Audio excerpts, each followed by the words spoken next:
A group of very special people were honored today at Honor Park in Fort Oglethorpe. This annual celebration is a tribute to those that serve. Music, honor guard, and prayer were all a part of the celebration. Dr. Mary Lambert gave the keynote address. The Fort Oglethorpe Mayor Pro Tem says that the event represents multiple groups of servicemen and women. It has been a wonderful opportunity to respect those who serve, beginning of course with our military and extending out to everyone who provides service. Teachers, our police, our fire, our EMS, all those who serve. And that's what this park is about. It was created to celebrate and honor those who serve. The park is open all year and has tributes all throughout the park. Many businesses and events were forced to close or postpone during the pandemic. Today was the big day for the Coker Museum. They opened their doors for the first time since December. The museum held a small car show in honor of the day that was long awaited by owner Corky Coker. Coker says that vaccinations play a large role in his reopening. I want to encourage everyone to get their shots, so that we can bring this mess down so we can get back to normal. We need to own getting back to normal. And that's what we're doing here at the Coker Museum, is coming back and enjoying family time with cars and car people, the best people in the world. So we opened it up to the community to come down here and enjoy that time with us. The museum is loaded with vintage cars, hot rods, motorcycles, trucks, buses, and even airplanes. It also is an event space. Another group of Tennesseans gathered today for the first time since the pandemic began. The Master Gardeners of Hamilton County hosted a spring garden festival. The growers couldn't have their annual garden expo at Camp Jordan last year, so this festival was a way to return to some sense of normalcy. Everybody was closed up and closed off for COVID, so this is, it's kind of like a spring renewal. So this happened at the perfect time to get people back out and walk out.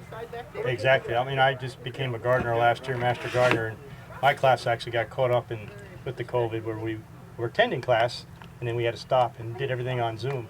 Now I'm getting to see people that I didn't get to see. We saw on Zoom all the time, but we didn't get to meet personally. So it's been great to get out.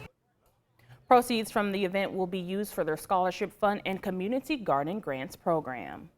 Now, from the EPB Fiber Optics Weather Center, tomorrow's Storm Team 12 AccuWeather forecast. Well, we have been on the warm-up for the past couple of days, and today was no exception, with highs in the mid to upper 70s, and your Sunday will likely be breaking into the 80s, and that made for a really comfortable and mild evening. Only 68 degrees out the door and some calm winds right now. Morning lows into Sunday morning are going to be pretty mild all around in the low to mid 50s. And as always, for the latest on your news, weather, and sports, make sure to download our free News 12 Now app. Highs for your Sunday afternoon will be right near 80 degrees. The conflict in Israel and the Palestine territories intensified Saturday with more deaths. We'll have the details when News 12 returns.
Now, from the EPB Fiber Optics Weather Center, your Storm Team 12 AccuWeather forecast.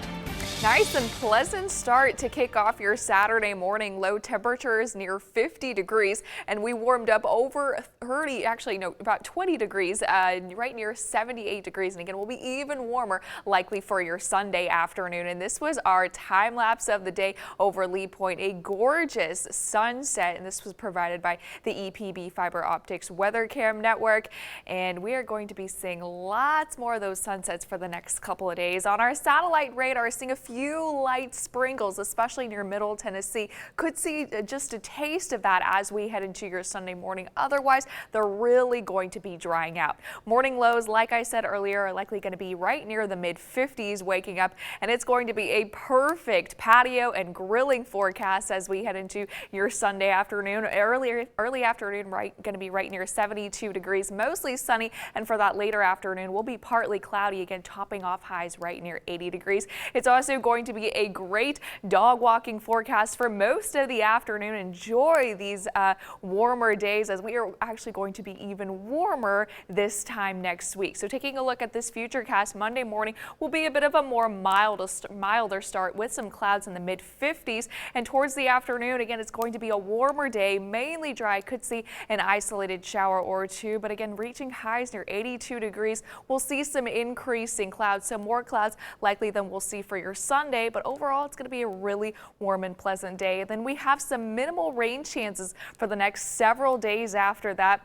This particular model is really backing off rain chances for our Tuesday. Just yesterday, it was showing the possibility of rain and thunderstorms for Tuesday. Now, it's again really backing off. So really not a whole lot of rain chances as we head into this next upcoming work week. Looking ahead in this forecast, we have a pleasant and warmer Sunday ahead for you. And then again, like I said, some minimal rain chances this week and a warmer week ahead. Next 5 days, average for this time of year, right around 81 degrees. Not only will we do the 80s for this next upcoming week, but likely mid-80s by Wednesday and Thursday. Current temperatures across the region, 59 right now over in Crossville. We have 68 right now out the door in Nashville and a cooler 59 over in Jackson. And take a look at that 24-hour temperature change. About 9 degrees warmer than this time yesterday, 8 in Knoxville and 12 over in London, Kentucky. Any plans on getting out in the water tomorrow? It's going to be good. Best time to go, though, is going to be really early in the morning between 5 a.m. to 6 a.m. And there will be a slight breeze out there, but overall going to be a pretty, again, mild start to your Sunday morning. Stay with us. I'll have your 7-day forecast here in just 10 seconds.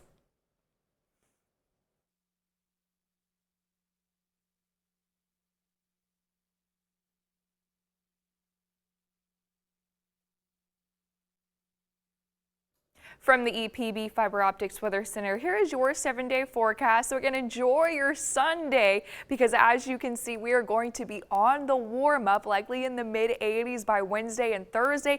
And for your Friday and Saturday, could be in the upper 80s. Next time this week could be right near 90. Danielle. Oh man, it's going to be hot. Thank you so much, Becca. Or more death, destruction, and a powerful show of force in the Middle East, where the conflict in Israel and the Palestinian territories escalated today. A building in Gaza containing the offices of foreign media, including the Associated Press, was destroyed by an Israeli airstrike. Hamas reported with rocket attacks on Israel. At least 10 Israelis and 145 Palestinians, including children on both sides, have been killed since fighting began this week. CBS News correspondent is there. As air raid sirens blared across Israel's largest city, our team ran to a bomb shelter in a nearby apartment block. We're just getting into a bunker after some sirens went off over Tel Aviv. It's been a few days since we've heard it quite so close to the city. Inside, we could hear several explosions. Less than half a mile away, the epicenter of the strike. A Hamas rocket landed in this busy intersection, killing one person. Never has a Hamas rocket struck the heart of Tel Aviv quite like this, and never have we seen damage like this either.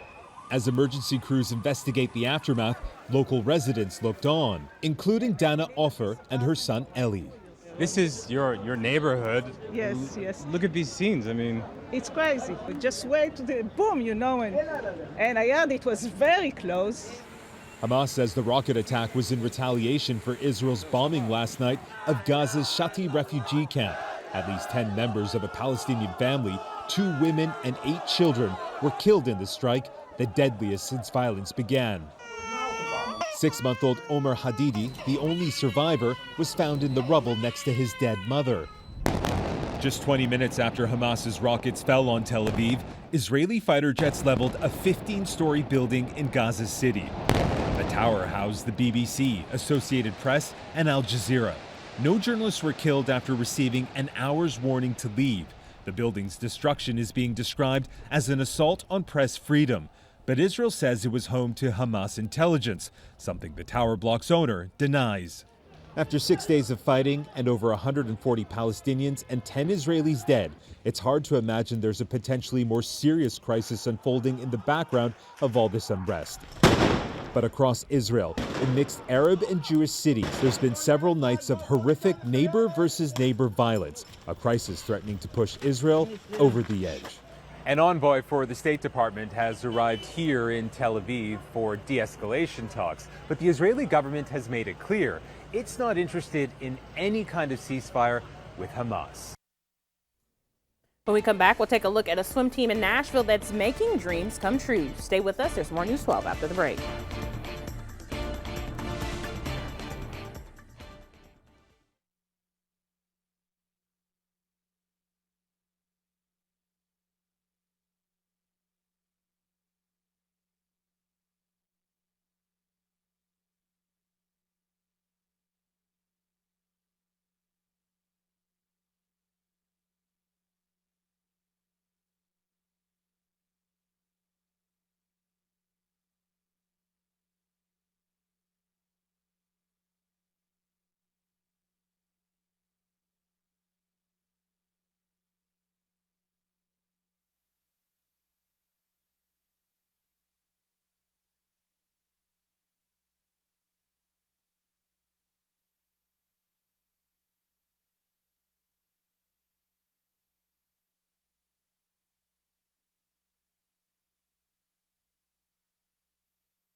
You're watching News 12 now at 11.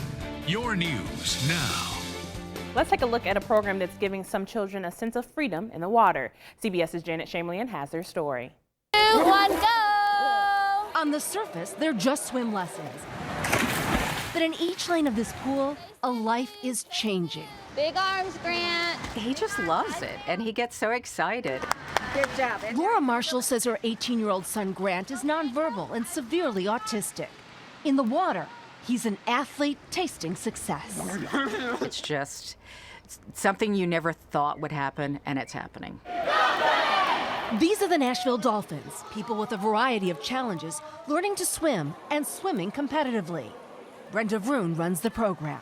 The families of these children are used to hearing no, and they can't. Yes. But you tell them something else. We tell them that they can, and we know they can. Just to see the things that they can do, it's really amazing. High five. More than 100 volunteers teach for free, helping families often financially burdened with multiple therapies and doctors. For swimmers like Grant, an experience for which there is no price. It gives them a sense of normalcy. It gives them peers and friends. What does it give you? It brings me joy. Coming for a life-saving skill, staying for so much more. Janet Shamlian, CBS News, Nashville. Another monumental night for Braves first baseman Freddie Freeman. Angela shows us the milestone hit up next in the Gatorade Sports Desk. Plus 3 state tournament baseball games in the Tennessee Valley today. I'm tired. And the Vols baseball just giving Tennessee fans something to cheer for. Boy, do y'all need it. The thrilling ending to today's game against Arkansas when we get back.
Now, scores and highlights from the Gatorade Sports Desk.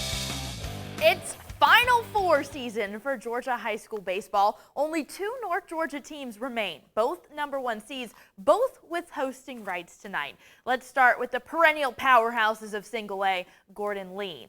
Trojans showing off against ACE Charter in Chickamauga this afternoon.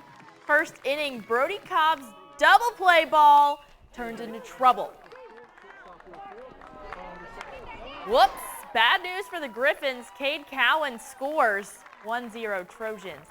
Next at bat, Cade Peterson's ball hanging out in deep center. How about an RBI triple for Mr. Acrobat himself, 2-0 Trojans. Stayed that way until the 6th as pitcher Jake Poindexter struck out 11 in 6 2/3. Trojans lost the first one 3-2, but run ruled the second. A trip to state still up for grabs. That game 3 will be played Monday at 5. Ringgold relying on their ace, Chase Gormley, to save them after a 10-2 game 1 loss to North Hall. This is a nice start. Colin Mountjoy sends it back to the state line. Nowhere to be found, 1-0 Tigers. North Hall evens the score in the third. Tate Brooks takes the lead. Hard grounder scores Cooper Helton, 2-1 Trojans. Pitcher Eli Reese seals the sweep in the sixth with this. Clangs it off the wall. Jarrett Bales scores. Ringgold's season ends in the Final Four, 3-1, the Game 2 final. Coach Lance Rorex has wasted no time creating Silverdale into a winning machine. In his first full season with the Seahawks, Silverdale punched a ticket to the state tournament for just the second time in school history. Now the task is to get back to the championship. Grace Christian of Franklin not making it easy. Lions up 11-7 in the sixth. Seahawks pitcher Maddox Jones inherits bases loaded and no outs, not ideal, as Brock Arender takes advantage. Ball drops, runner scores, 12-7 Lions. Jones walks in 2 runs to follow. That makes it 14-7 Lions. A tough game from the onset as Silverdale falls 16-7. Up by 75, Tennessee baseball hosting the best team in the country, Arkansas. Falls down 2 on. Bottom of the ninth, it's Max Ferguson. He's swinging, and he hits it high, and he hits it deep. Goodbye! He already had 1 homer today. Why not make this one a walk-off special? 3-run bomb for Fergie makes it 8-7. Series deciding game against the Hogs is tomorrow at 1. We'll have highlights on News 12 at 11. Braves excitement happening early up in Milwaukee tonight. First inning, Ozzie Albies blasts the wall. Freddie Freeman taking a leisurely stroll in from second, 1-0 Braves. Freeman comes home with a little more style next inning. To deep left center field. That's an historic homer for Freddie Freeman. Number 250 for Mr. MV Free. It's good for 2. Braves up 4-0. Great night for the high fly ball. William Contreras joins the club with a deep center field bomb. Braves go on to win 5-1. Chattanooga Lookouts on the road in Montgomery taking a third win from the Biscuits tonight after 2 big innings. 3-run ninth sealed it. They're back with the Biscuits tomorrow at 4:30. With such a storied and successful program as the Lady Vols, it's amazing that before today, only 1 member of the illustrious team had been enshrined into the Naismith Hall of Fame. Of course, that's legendary coach Pat Summitt. Today, she's joined by one of her star athletes, Tamika Catchings. Catchings joins one of 9 in the 2020 class. Not only is Catchings just one of 2 Lady Vols to earn All-American status all 4 years at UT, she also went on to win 4 Olympic gold medals with the U.S. women's national team. She's done it all while suffering from a hearing disability and speech impediment. And whether you're young or old, born with a disability, or have been told of the things you can't accomplish, tonight I share the same word that my parents shared with me, with a twist. If anyone can do it, you can. Shoot for the stars, work hard, and catch your dream. That's so great. I'm so excited for her. Chattanooga FC trying to catch their dreams, and they're getting closer, bringing home a win from Huntsville tonight after beating North Alabama 2-0. Next up, CFC plays Georgia Revolution on Wednesday. That's it for sports. We'll be back after the break.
It is officially shorts and tank top season. We will be back into the 80s by Sunday. We've been on a warming trend ever since Wednesday's much cooler temperatures. Sunday highs right near 81 degrees, and then we'll continue those warmer temperatures for the next several days. As you can see, Tuesday I think will be our best shot to see a little bit of rainfall. Otherwise, it's going to be minimal rain chances for this next upcoming weekend. This time next week, we could be at 89 degrees. Danielle and Angela. Oh my goodness. You know what it is? It's t-shirt weather, and would you say tank top and shorts? Yes. It's also tanning weather. Yes, it is. Can't relate. Put on that sunscreen though. The UV index is nice gonna be high. Weather, yeah. See you guys tomorrow night. Have a good day.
12 headlines on demand now. Thanks for joining for your News 12 headlines on demand. I'm Danielle Moss. Chattanooga police are asking for the public's help after a 14-year-old was shot Friday night. Police say that the incident happened in the 1600 block of Greenwood Road. According to investigators, the victim was walking in the area when he heard gunshots and realized that he was shot. The victim has non-life-threatening injuries. If you have any information about the incident, call CPD. The Chattanooga Fire Department helped an Eastlake woman out of her burning home. The fire happened at 4100 13th Avenue. A Good Samaritan noticed the house was on fire and called 911. The woman was not injured in the fire. The fire was extinguished in less than 20 minutes. The cause is under investigation. The Tri-Community Volunteer Fire Department was able to extinguish a fire at the Pizza Hut on Main Street in Ooltewah with a water extinguisher. Officials say that the flames were coming from the wall near the front door. The fire department says the damages were estimated at $20,000 with $5,000 of product loss. The cause of that fire is also being investigated. Don't forget, you can also get your Storm Team 12 forecast on demand right here on WDF.com. Have a great day.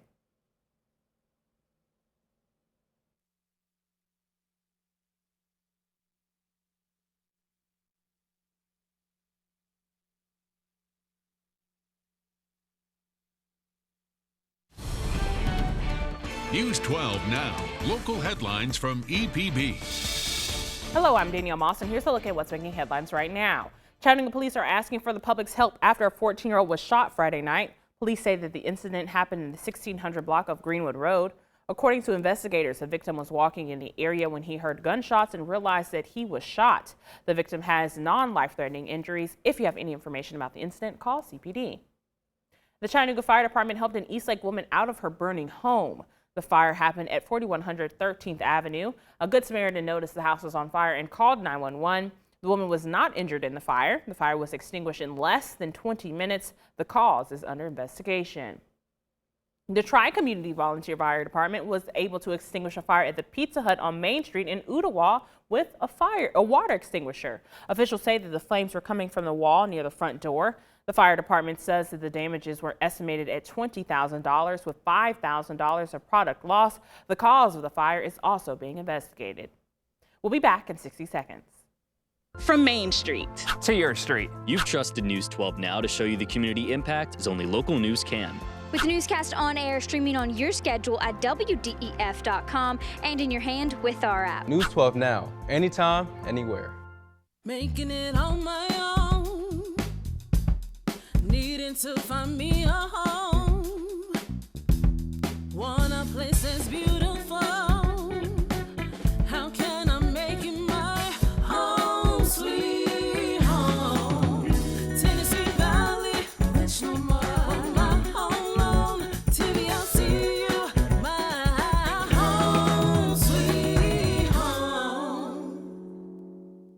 Storm Team 12, keeping you more aware anytime, anywhere. The front moving in could be a significant weather maker. On air with a forecast to help you plan your day. Storm Team 12, keeping you more aware anytime, anywhere. Your Storm Team 12 AccuWeather forecast on demand now. Sunday morning we'll be starting off nice and cool, likely in the lower 50s, and then around noontime already going to be near 75 degrees. So it's going to be a warmer afternoon with overall highs likely soaring to the upper 70s, the low 80s across parts of the valley. So it's going to be some perfect patio weather, and then we'll keep those warmer temperatures into the start of the week as well. Monday again back into the 80s, 82 expected for the afternoon. We'll see some increase in clouds towards that late afternoon, but overall it's going to be a really warm and pleasant afternoon. Tuesday could see a few isolated rain and possibly even a few thunderstorms, but this is going to be a really spotty chance. And as you can see, Wednesday we will be all drying out, and then we are going to be much warmer for the next several days after that, especially for this next upcoming weekend. Could even be into the mid to upper 80s. For more on your forecast, you can go to WDEF.com/weather.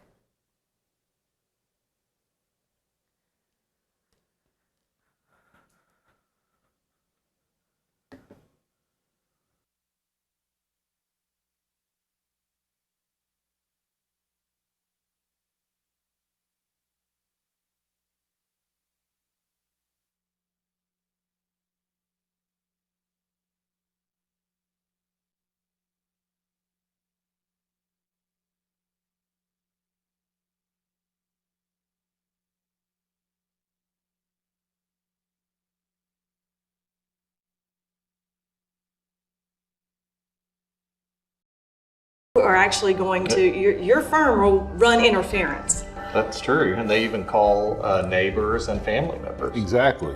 One thing that we do have, having so many years of experience doing this, is a huge database of creditors. We know a lot of them individually, where we can just pick up the phone and say, hey, this person's filed a bankruptcy, mark your system, and the phone calls stop. So our relationships with so many of these creditors, both locally and nationally, is such that they understand that we understand the law, and we'll use the tools we need to use to make the harassment end. And that's really important too, because having that kind of experience like we have, and having the contacts is important to being successful in getting those phone calls stopped immediately, where other general practitioners who do not practice in the area, a bankruptcy may not know and may not have the contacts to do that for the client. And of course, taking that first step probably relieves some of the pressure, some of the stress. I mean, that can weigh on your quality of life pretty quickly. That's true, and our goal is to make individuals that come in to see Tom or me feel at ease and relaxed and feel like they can be honest about their situation. And hopefully by the end of the consultation, they'll feel better. And I know a lot of times Tom's clients that come out from meeting with them have a big smile on their face, where they were kind of droopy when they came in, and a lot of times I get a lot of hugs. You've made a good point about honesty. You know, we all sometimes go to the doctor, and you might fib a little bit, you know, when he asks you eat any fried foods or that. You have to be honest in this situation, don't you? Exactly. No fudging. No, honesty is key to the entire system. The integrity of the system depends on the honesty of the debtor. And that's something that, bluntly, is very helpful for the debtor. Don't hold anything back. Don't hide anything. Let's get it all fixed now. And I think that's, if that's the attitude they come with, most every time we'll get it fixed. You know, oftentimes it seems like the most difficult thing, and Robert, you probably experienced this too, is just getting them to the initial consultation, of just getting that first phone call made. The hardest part of this whole process is often admitting that I have a problem that only bankruptcy can solve. That's true. And when you get to that point, it's all downhill from there. We take it, we drive the wagon, and get you to your destination, often within 45 days or less. Are there some, red flags that say, hey, I'm to that point? Is it the nonstop calls from the bill collectors? Is it, obviously, if your car's not there in the morning, I mean, how do you know I need to make a phone call?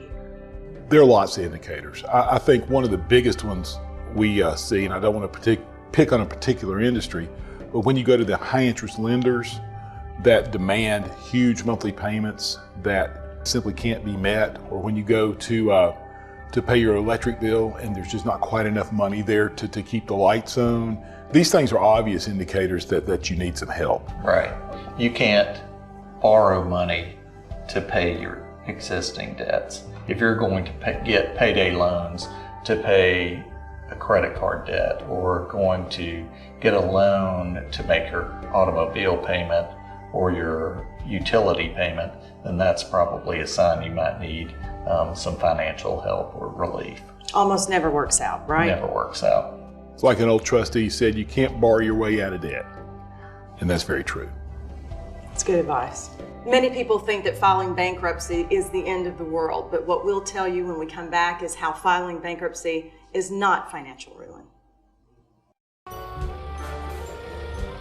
Are you worried about the repo man taking your car? Maybe it's time.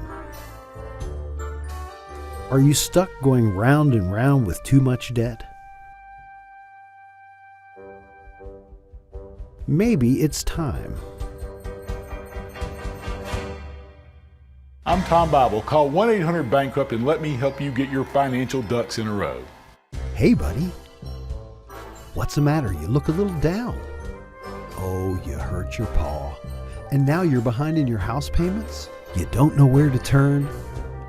We can help you save your home or even your car if you had one. Well, old fella, maybe it's time. I'm Tom Bible. Call 1-800-BANKRUPT and let me help you get your financial ducks in a row.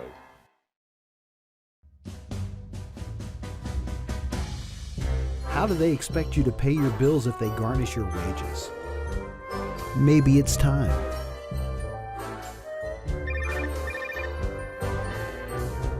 Do you lose your appetite when the bill collectors call?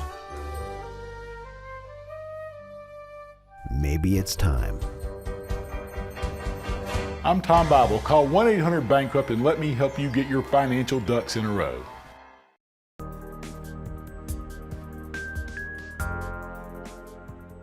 So the good news here is bankruptcy is not financial ruin. It's not the end of the world. That's correct. Once you complete Chapter 13 plan, you will come out on the other side with very limited debt, maybe no debt at all. The only debt that you might have may be just your ongoing mortgage payment and maybe some student loan debt. You'll be able to obtain new credit almost instantly once the bankruptcy case is over and completed.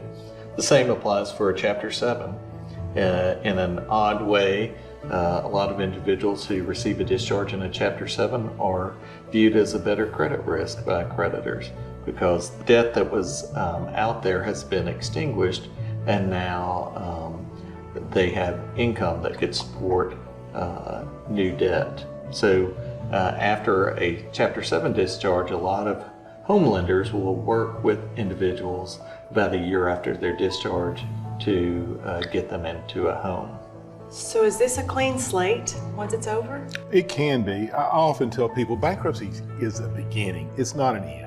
It's a way to get a fresh start. In fact, it's referred to as a fresh start in the law itself. Oftentimes, we see our clients come back and tell us how much their credit score has improved in the last 6, 12, 18 months. It's remarkable what this law can do for individuals if they will use the tools given them by the code. Going and obtaining credit that they control, not credit that controls them. Small pieces of credit designed specifically to rebuild the credit score can work wonders over 6, 12, 18 months to rebuild credit. This is a chance, a second chance at good credit. It's often the only way to get a second chance at good credit, because if you don't clean everything up, there'll be things that hang on to your credit, that drag it down year after year after year if they're not addressed. This is one place where an individual can go, consolidate his or her debts, eliminate his or her debts, and simply move forward. And I like Tom saying that bankruptcy is not about your past, bankruptcy is about your future. We're here to help individuals obtain a goal of financial independence and freedom for their future and the future of their families. It's not the end, it's the beginning. That's true. So is this a lifestyle change? Do you have to come away from it having learned something about credit and about how to live financially? I think that's an important question. It can very well be a lifestyle change. Sometimes people need our help through no fault of their own. Illness, divorce, these types of things can erode a financial situation quicker than just about anything. Sometimes people yield to the temptation of easy credit, and they need to change that if that's the case. I think credit that is controlled by the individual rather than massive amounts of debt that controls the individual is an important distinction. Sometimes you think that, okay, maybe I've just gotten in over my head. I'm living beyond my means. That's not necessarily the case here. That's not the only reason that bankruptcy can roll around, correct? No, absolutely not. There are situations where, unfortunately, family members such as children or spouses get sick and maybe mom or dad has to quit the job to care for the ill child. Maybe mom or dad themselves get ill. Maybe someone gets hurt on the job. These are circumstances that are not indicative of any mistake that an individual or family has made. They're just things that happen to some people in life, unfortunately, And here is a tool to fix it. I think a lot of the people that we see fall into that category. We don't see a lot of people who are just living above their means and racking up a lavish lifestyle on credit and then come in to file bankruptcy. We see everyday people who are just trying to make a living and to get by with their family, and they hit a roadblock. They're hurt at work, they have medical bills, the child gets hurt, there's a death in the family, and now there's one income. And then they don't know what to do. And that's why we're here. We want them to come in and let us help them get back on the road to financial freedom. Once we've taken this step, how do we rebuild? I think the first thing we need to do is look and see what's existing. Sometimes people come out of bankruptcy with car loans. Sometimes people come out of bankruptcy with mortgages. If those car loans are kept current, if the mortgages are kept current, those are good marks on your credit and they help to rebuild credit. Sometimes you need to look for small pieces of credit to help. There are two really good sources. One are credit rebuilder loans that some banks and credit unions offer, where maybe you go in, you'll borrow $1,000 or $2,000 from the bank or credit union. They put it in a secured account where you can't get to it and simply pay themselves back out of that account every month. The other thing you might